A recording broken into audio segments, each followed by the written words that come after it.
कलाकारों में बड़ा मात्सर्य होता है। वक्ता भी इससे अछूते नहीं है, वक्ताओं में बहुत भारी मात्सर्य होता है।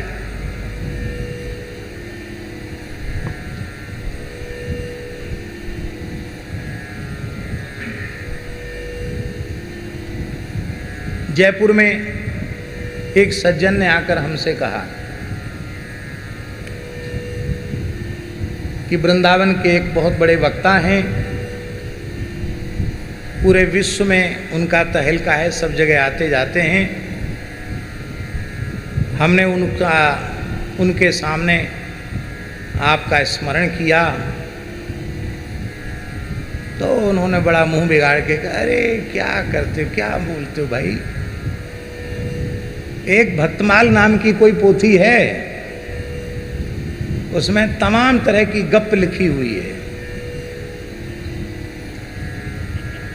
उनको बढ़िया भक्तमाल का कुछ कहना आता है, भागवत नहीं पढ़े, भागवत क्या कहेंगे।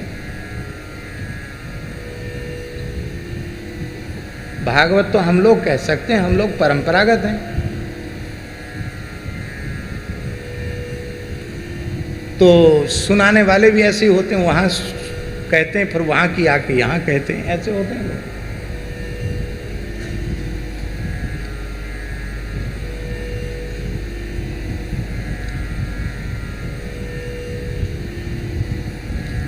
तो मैंने उनको कहा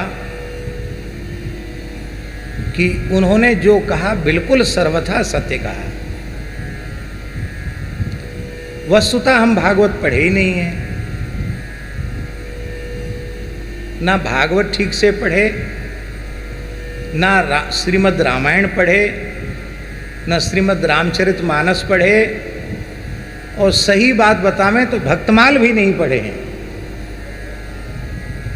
जैसे ग्रंथ को लगाया जाता है ऐसे हमने नहीं पढ़ा। तो उन्होंने बड़ी उदारता दिखाई, कम से कम भक्तमाल कहते हैं इतना तो उन्होंने स्वीकार किया, लेकिन उन्होंने कुछ ठीक नहीं बोला। उनको ये कहना चाहिए था कि भक्तमाल भी उनको नहीं आता है। सही बात, आवे तो अपने स्वीकार करें, झूठी बात उसको अपने ऊपर लाद लेवें, ये अच्छी बात नहीं है। हमारे पूज्य गुरुदेव भक्तमाली जी का शताब्दी महोत्सव लगभग 1 वर्ष मनाने का निश्चय हुआ था और 1.25 वर्ष तक उत्सव चला, 1.5 वर्ष से ऊपर तक उत्सव चला। पूरे भारतवर्ष भर में कोई प्रांत और कोई क्षेत्र नहीं छूटा, सब जगह खूब दिव्य उत्सव हुए, लगातार हुए महाराज जी। बीच में कोई जगह नहीं थी अवकाश की, आप लोगों ने अनुभव किया ही है। और उसका अंतिम सुमेरु महोत्सव, उसमें जड़खोर गोधाम में परम पूज्य श्री रमण रेती वाले महाराज जी ने श्रीमद् भागवत की कथा कहकर के व्यासपीठ पर विराजमान होकर के सबको आनंद प्रदान किया। और 1 सप्ताह पर्यंत मंगलाचरण का ही उन्होंने प्रधान रूप से सत्यम परम धीमहि का ही स्मरण 1 सप्ताह पर्यंत किया। उन्होंने अद्भुत है उनकी शैली।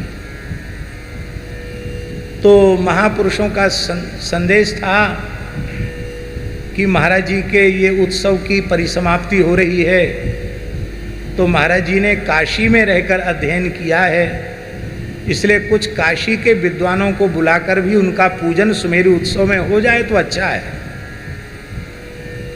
तो पूज्य जटा वाले गुरुजी जो हैं उनको प्रार्थना की गई और उनके निर्देशन में काशी के विद्वत परिषद कुछ महानुभाव विद्वान आए। उनमें कुछ महानुभाव तो शिव साहिब जी प्राप्त कर चुके हैं। वो सब बड़े बड़े विद्वान, अपने अपने विषय के पारंगत विद्वान, वयोवृद्ध होने पर भी, यात्रा के योग्य न होने पर भी वे जड़खोर गोधाम आए। तो आकर के उन्होंने कहा कि हम लोग काशी से चल के आए, बड़े बूढ़े हैं, अब कब तक जिएंगे नहीं जिएंगे कोई पता नहीं।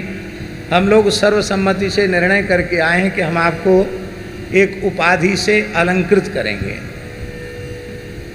तो हमने बड़ी विनम्रता से उनको प्रार्थना की, तो वो दुखी हो गए, बोले हम लोग सब लिख कर बना करके लाए हैं और आप नहीं स्वीकार करोगे तो आपके किसी सत्कार को हम लोग भी स्वीकार नहीं करेंगे।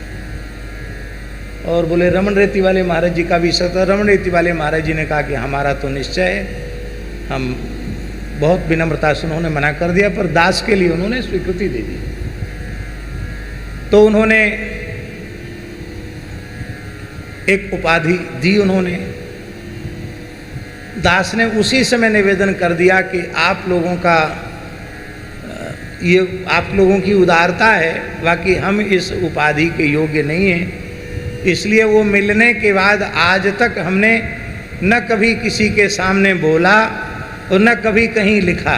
उन्होंने कहा भागवत सम्राट, मैंने आज तक कहीं लिखा नहीं, मैं बोलता भी नहीं हूँ और सुनकर भी हमको प्रिय नहीं लगता, सुनकर के भी अच्छा नहीं लगता। भागवत का एक अक्षर हम नहीं समझ पाए। भागवत का समझना कोई सामान्य बात है? ये जो कुछ कहे सुनकर के अपनी वाणी को पवित्र करते हैं, यह केवल गुरुजनों की चरण रज की महिमा है। उनके चरणामृत, उनके अधरामृत, उनका वरदहस्त मस्तक पर पड़ा, बस उन्हीं का अनुग्रह है। और दास कुछ कहने सुनने लायक नहीं है, उनका ही प्रसाद है। माई मेरे श्याम लगो संग